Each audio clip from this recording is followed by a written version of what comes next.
When I told my family I had spent every cent of my savings on a burned-down house in a ghost town, the room erupted in laughter. My Uncle Calder leaned back in his chair, smirking like he had been waiting his whole life for proof that I was a failure. He shook his head and said, even the rats wouldn't live there. My mother, Ruth, pressed her hand against her forehead and muttered that I had ruined myself. My father, Jonas, stayed silent, but his silence was worse than their words, and my sister Mara gave me a look that wasn't mocking but wasn't hopeful either, just worried. I sat at that table, feeling like the punchline of a cruel joke, but there was one thing none of them knew. The old man who sold me the house didn't just hand me a deed. He slipped me a folded piece of paper, yellowed with age, and whispered like it was a secret only I was meant to hear. On it was a hand-drawn map and a single line written in his shaky script. Dig where the shadow falls at midnight. The words stuck with me.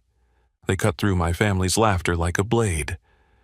That night I couldn't shake them from my mind. A burned-down house, a ghost town, and a map from a man who looked like he was carrying centuries of secrets in his eyes. I didn't know what I had walked into, but I knew one thing for certain. I was going to wait for the right night. I was going to dig. And what I uncovered wasn't just valuable. It was dangerous. Before I ever set foot in Ashwood Hollow, I was already carrying the weight of disappointment. At 29, I had nothing to show for my years but calloused hands from turning wrenches in a garage that barely kept its doors open.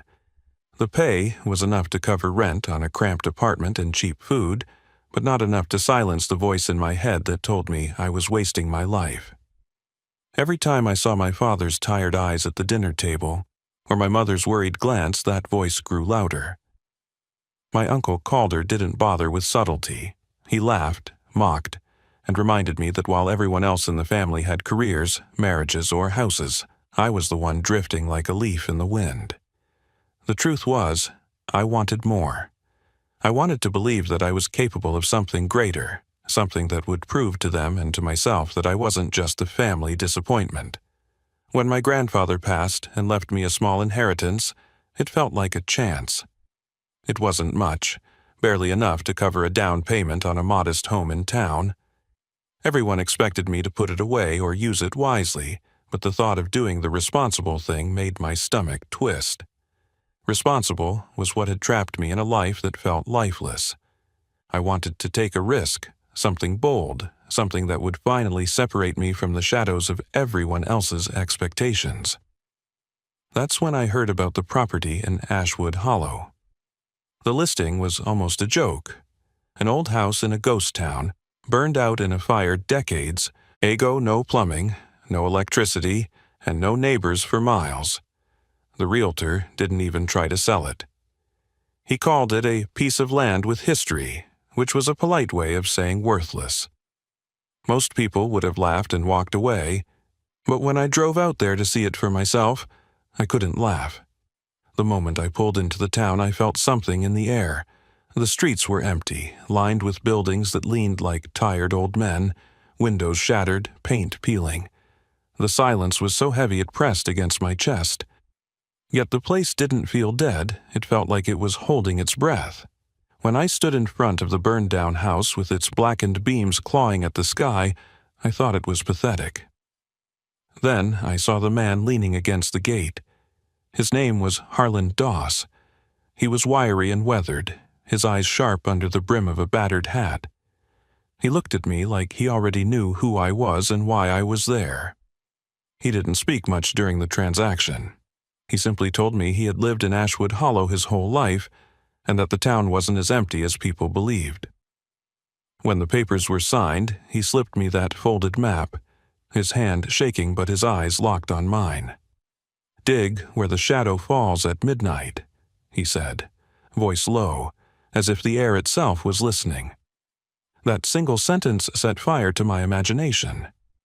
I told myself it was nonsense. Some local legend meant to spook me, but I couldn't ignore the intensity in his eyes. I couldn't ignore the way he leaned close, almost pleading, almost warning.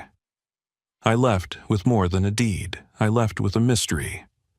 When I drove home and told my family what I had done, the reaction was brutal. My mother's face crumpled as if I had thrown away my future. "Ethan," she said, "why can't you just be careful for once? Why can't you think?" My father shook his head, pushing peas around his plate, saying nothing but radiating disappointment. Calder slammed his hand against the table and barked his laughter. "You're unbelievable. You could have done anything with that money, and you chose to waste it on ashes. Even the rats wouldn't live there." Their laughter stung, but it wasn't new. I had lived under Calder's ridicule my whole life. He had money, land, and a booming voice that filled every room. He liked being the man people listened to, and mocking me gave him another story to tell. I could take the insults. What I couldn't take was Mara's eyes. She didn't laugh, she didn't scold. She just looked at me with this quiet, pleading sadness. "Why there, Ethan?" she asked softly. "Why that place?" I wanted to tell her the truth. I wanted to tell her about the map, about Harlan Doss, about the strange electricity that seemed to hum in the bones of Ashwood Hollow. But if I had, they would have laughed harder. They would have called me not just a fool, but insane. So I told her it was cheap land. I told her I had plans. That was enough to silence her. But I could feel the distance between us widen. That night I lay awake, staring at the ceiling, replaying Calder's mocking words. The house was ashes, the town forgotten, the inheritance gone. To them, I was a failure clinging to a ruin. But I couldn't stop thinking about the map. The words echoed in my head again and again. "Dig where the shadow falls at midnight." I didn't know what I would find, or if I would find anything at all. But I knew I had crossed a line I couldn't retreat from. For the first time in my life, I felt like I was standing on the edge of something bigger than myself. It was terrifying, but it was mine. The weeks after I bought the house in Ashwood Hollow were some of the hardest of my life. My family didn't just laugh once and let it go.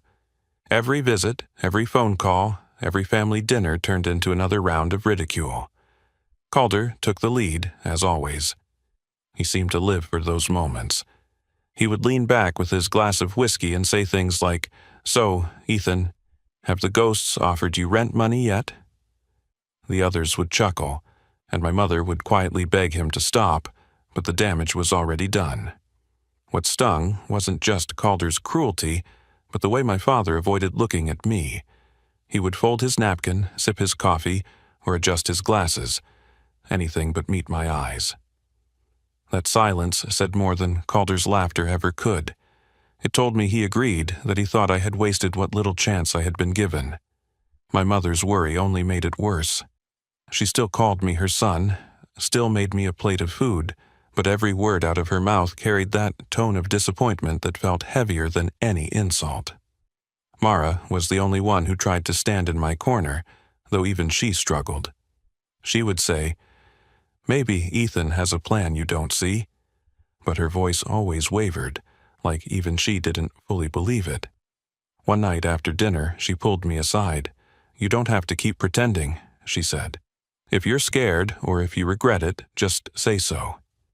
I'll help you figure something out." Her concern was genuine, but it cut me deeper than mockery because it reminded me how alone I really was. I wasn't scared, at least that's what I told myself. What I felt was shame, mixed with something I couldn't explain. The map haunted me. I kept it folded in my jacket pocket, and sometimes I caught myself pulling it out, tracing the lines with my finger. Every time I read the words scrawled in shaky ink, "Dig where the shadow falls at midnight," I felt a pull stronger than any logic. I started visiting the house more often.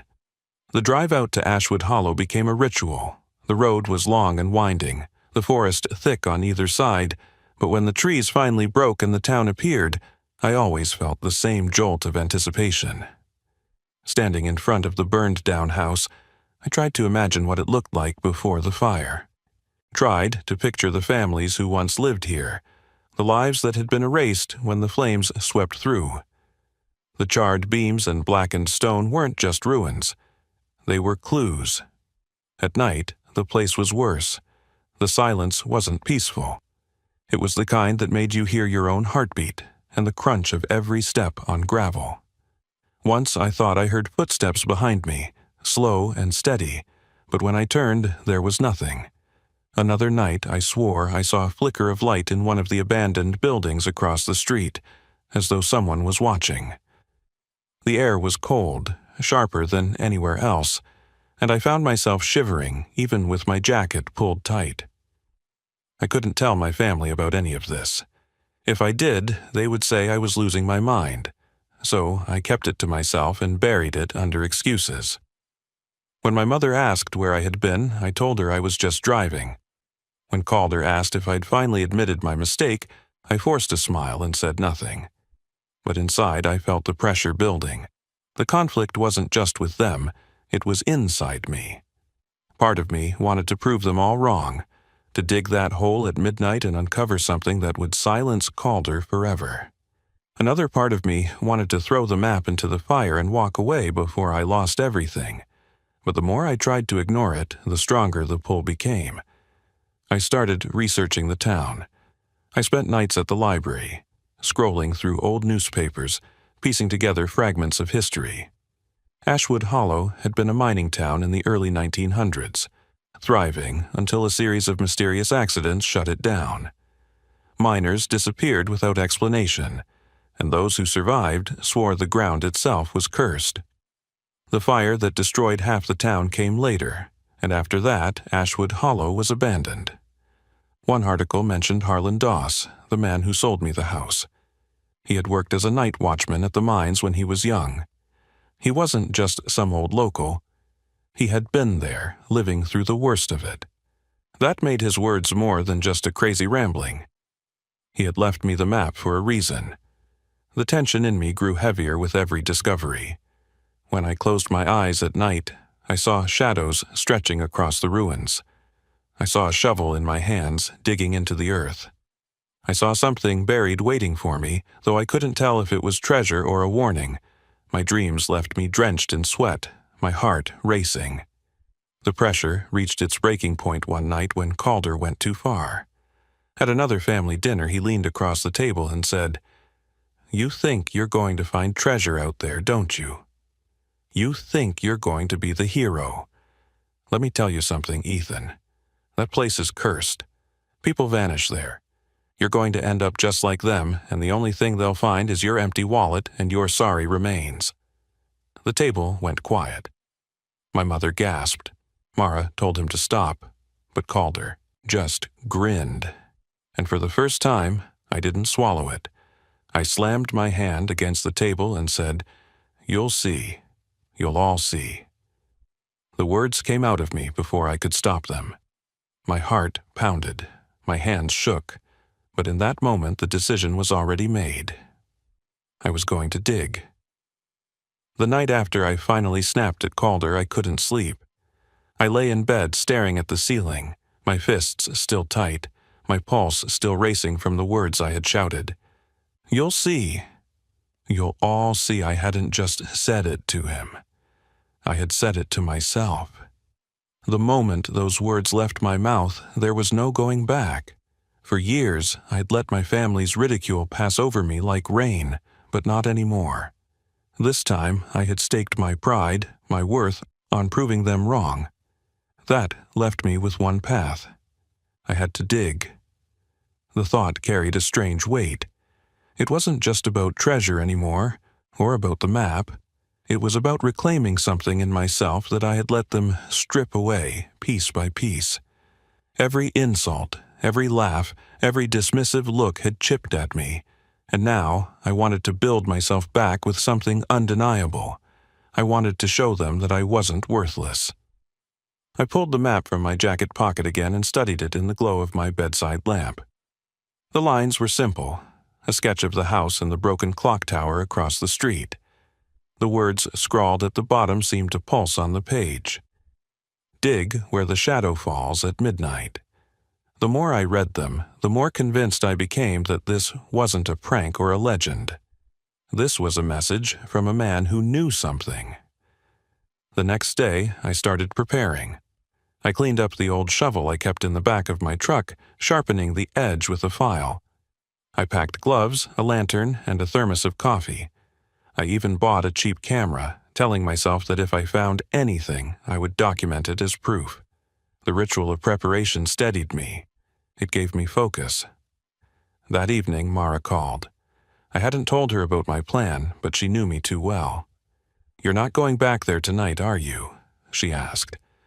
Her voice carried both fear and resignation, like she already knew the answer.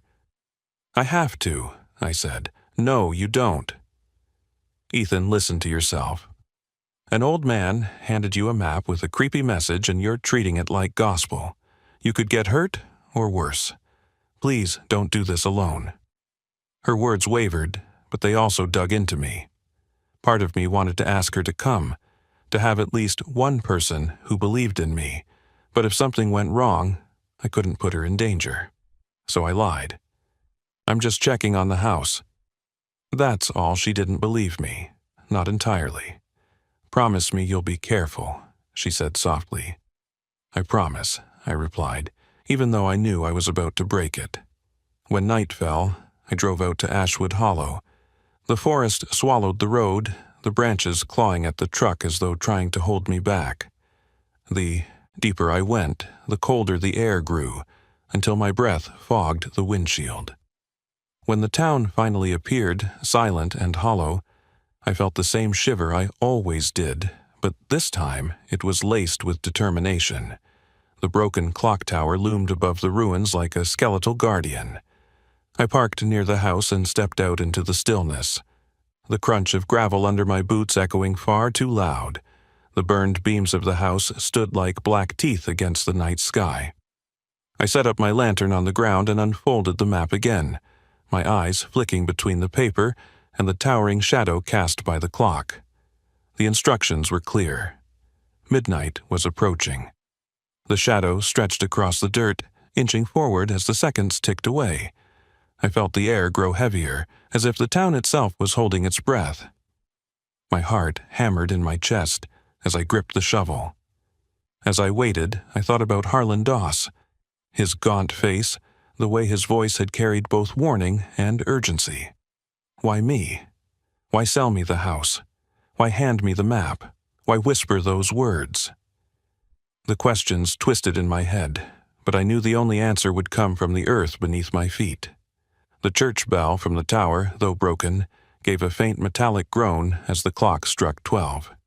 The shadow of the tower's jagged tip fell across the yard, marking a spot in the soil.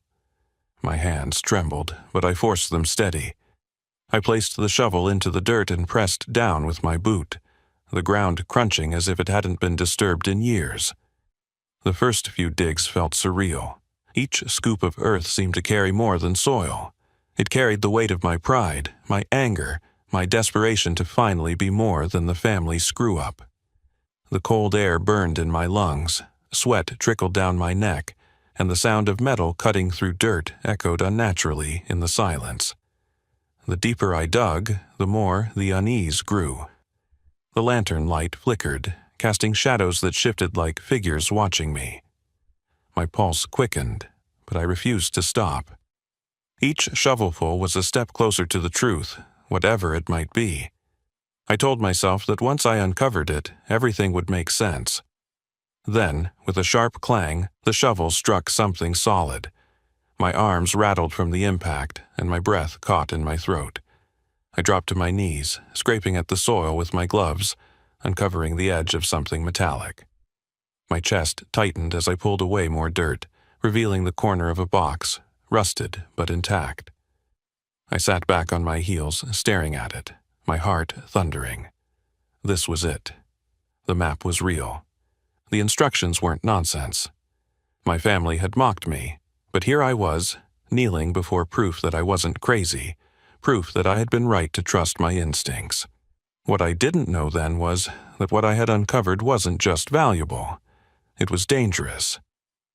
I stared at the rusted box half buried in the soil, my breath clouding in the cold air. My hands shook as I cleared away the remaining dirt, the shovel clanging against the metal sides until I had exposed enough to drag it out. It was heavier than I expected, the weight of it pulling at my arms as though it carried more than just age. I pulled it into the glow of the lantern, dirt streaking my gloves, my pulse hammering in my ears. The box was sealed with a corroded latch. I fumbled with it, prying it open with the edge of my shovel until the metal groaned and gave way. The lid creaked, releasing a faint smell that burned my nose, like old chemicals and smoke clinging to a memory. Inside, wrapped in rotting cloth, lay stacks of brittle papers, a bundle of small glass vials filled with a black powder that shimmered faintly, and at the bottom, a leather-bound ledger scarred with age. At first, I felt triumph. This was it, proof that I wasn't crazy, proof that the map had led to something hidden, something important. I pulled out one of the vials and held it to the lantern light. The black powder inside clung to the glass like it was alive. A strange heat radiated from it, faint but undeniable. My stomach tightened with unease, but curiosity overpowered fear. I set the vial back carefully and opened the ledger. The pages were filled with names, numbers, and coded symbols that looked like maps of tunnels and shafts. Notes scrawled in the margins detailed shipments, payoffs, and accidents in the mines of Ashwood Hollow. But the words that froze me in place were written in jagged script across one page. The powder must never leave the ground. To expose it is to invite ruin. My triumph drained away, replaced by dread. Whatever this powder was, it wasn't treasure. It wasn't meant to be found. I looked at the vials again, the way they seemed to pulse in the light, and I suddenly felt exposed, as if I had unleashed something that should have stayed buried. That was when I heard it. Footsteps on the gravel. Slow, deliberate, too heavy to be imagination. My head snapped up, and in the dim edge of the lantern's glow, I saw a figure approaching. The shape of a man, thin but steady, carrying a lantern of his own. My breath caught in my throat as he stepped closer, and the light revealed his face.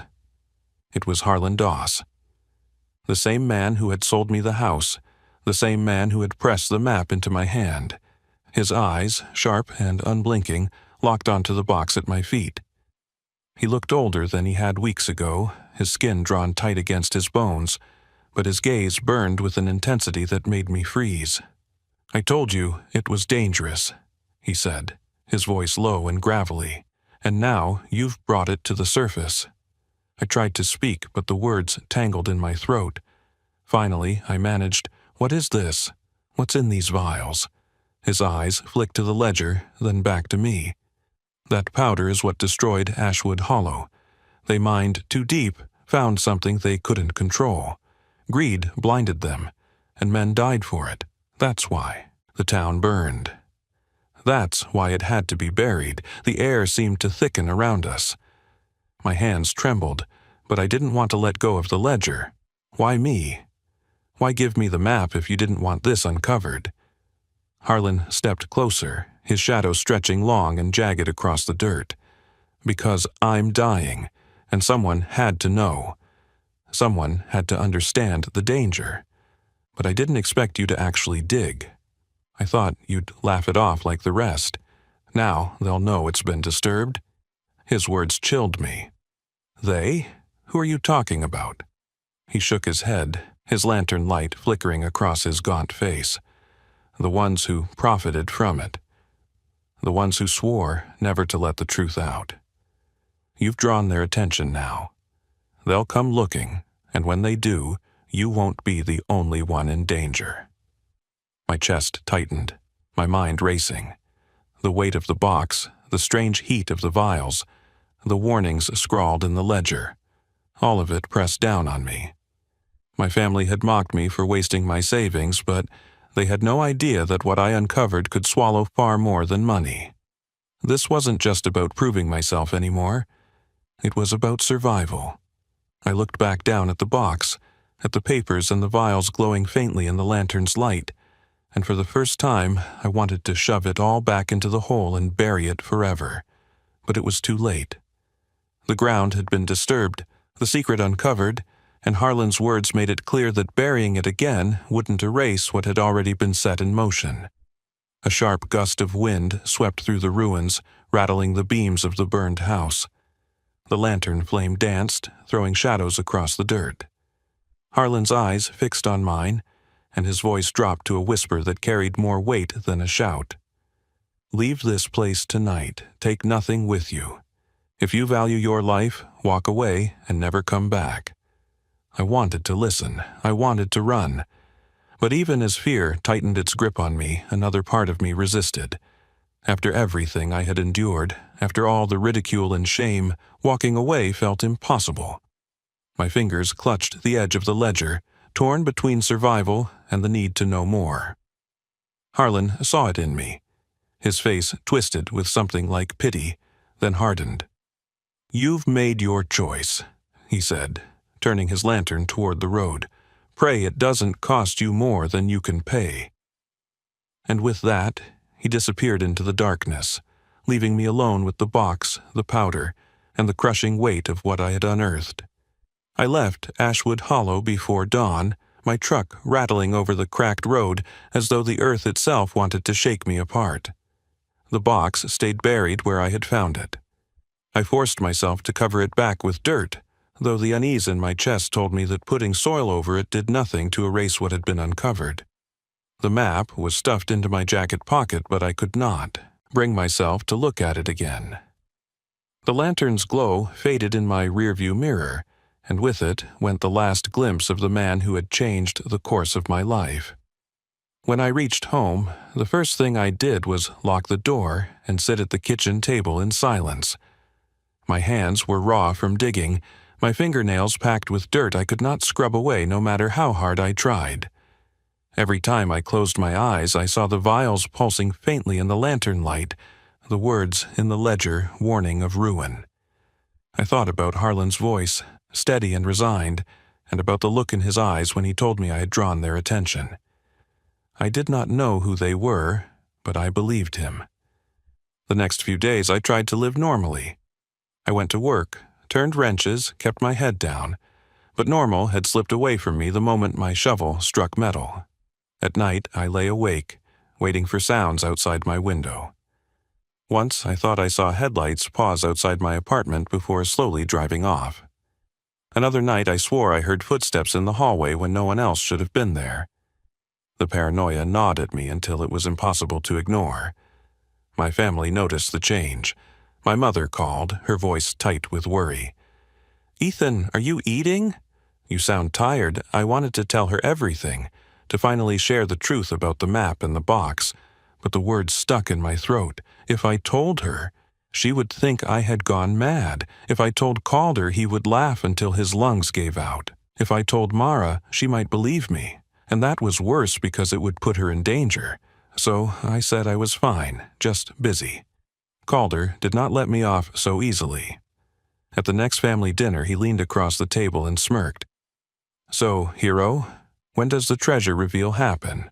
Or did you finally admit you bought a pile of ashes and lies?"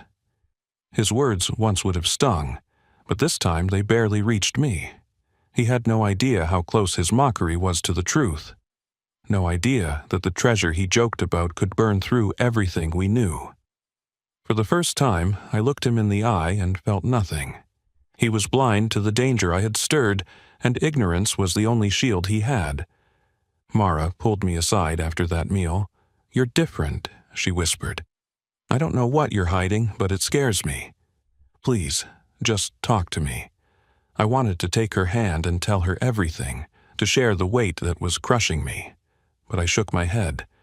"Some things are better left alone," I said, my voice hollow. She didn't press me further, but the sadness in her eyes followed me long after I left. The truth was simple and terrifying. I'd gone to Ashwood Hollow chasing a chance to prove myself, to silence the laughter and mockery. I had found more than I could have imagined, but it was not treasure.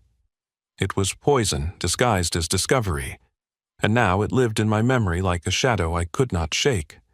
Harlan had warned me that they would come, and though I had not seen them yet, I felt their presence like wolves circling just out of sight. I sometimes wonder if Harlan knew that giving me the map would doom me.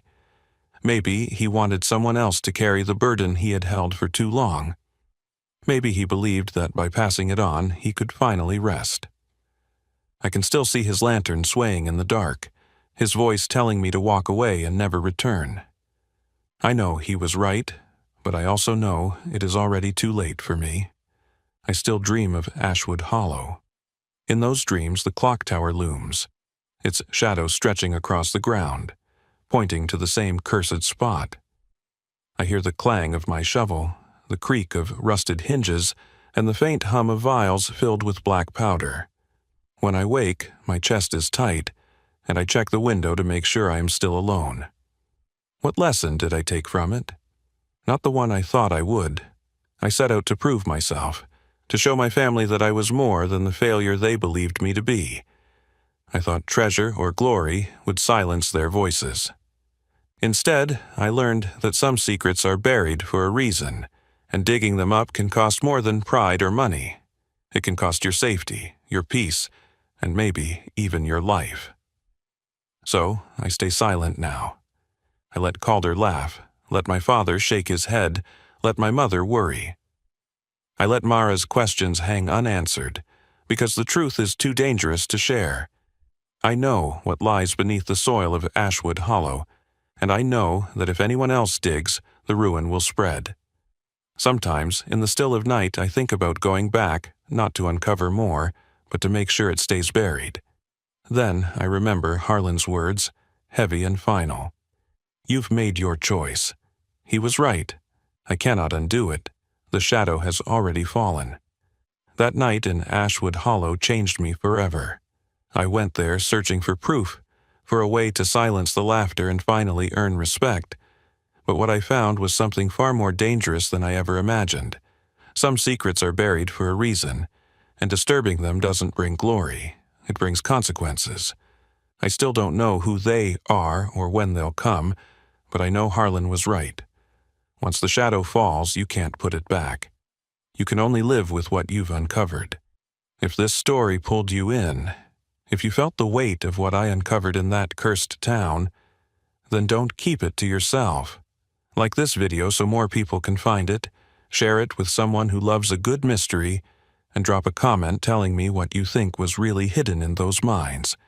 And if you want more stories like this, make sure to subscribe to the channel.